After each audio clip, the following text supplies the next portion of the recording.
Alright, this is be my first video, and this is pretty much what I would carry everywhere I go.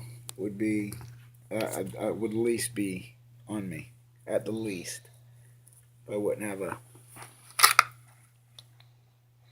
the Glock 43, then an extra mag.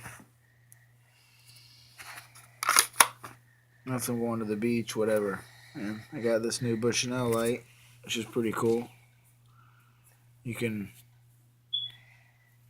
turn it off or on, so it can't accidentally get turned on and kill your batteries. Thought that was pretty cool. It's got the strobe function and all that. Nice light by Bushnell.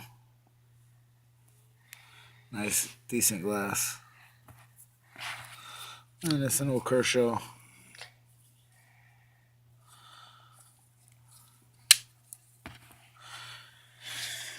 Anyway, that's my first video, so we'll see how it goes. And I had a bunch of guns and stuff to show y'all, so we go from there.